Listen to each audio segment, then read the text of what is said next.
अरब देशों का गुस्सा बढ़ता गया तो क्या होगा? इजराइल नागरिकों से बोला, मुस्लिम देशों में ना जाएं। इजराइल हमास की जंग का आज 15वां दिन है। इस बीच इजराइल ने मिस्र, जॉर्डन और मोरक्को सहित मुस्लिम देशों में मौजूद अपने नागरिकों को जल्द से जल्द देश छोड़ने को कहा है। साथ ही इजरायलियों को इन देशों में न जाने की भी सलाह दी है। इजराइल की नेशनल सिक्योरिटी एजेंसी ने आशंका जताई है कि इन देशों में जंग की वजह से नाराज लोग इजरायलियों को अपना निशाना बना सकते हैं।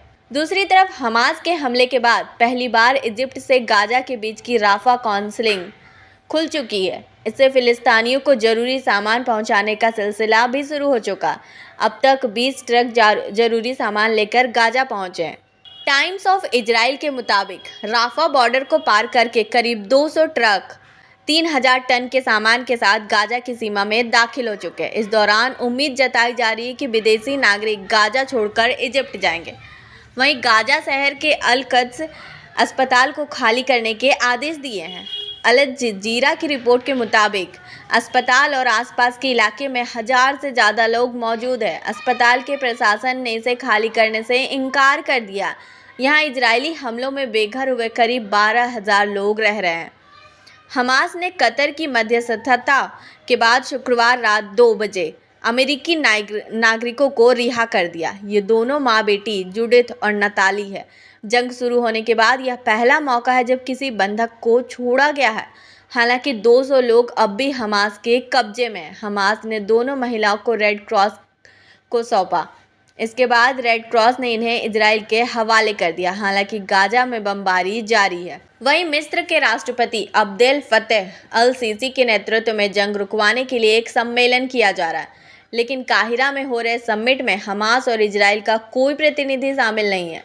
अमेरिकी प्रेसिडेंट जो बाइडेन ने अमेरिकी संसद से ये 105 अरब डॉलर का इमरजेंसी फंड रिलीज करने को कहा है। इनमें से 10.6 अरब डॉलर की मदद इजराइल को दी जाएगी।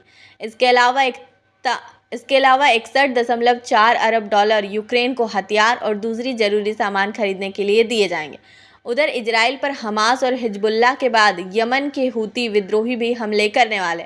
इजरायली सेना ने अब तक गाजा में जमीनी कार्रवाई शुरू नहीं की है। इजरायली रक्षा मंत्री योव गैलेंट ने तेल अवीव में रक्षा समिति की बैठक में गाजा पट्टी में इजराइल के वार प्लान के बारे में बताया। उन्होंने कहा, हम सबसे पहले हमास की मिलिट्री कैपेबिलिटी और सरकार चलाने की क्षमता को ख़त्म कर देंगे। दूसरे शब्द में कहें तो हम हमास को जड़ से उखाड़ देंगे। इसके बाद गाजा में एक नई सुरक्षा व्यवस्था बनाएंगे। रक्षा मंत्री ने कहा, जंग 3 चरण में होगी। हम पहले चरण में हैं। इसमें हम हवाई हमले से हमास के ठिकाने को तबाह कर रहे हैं।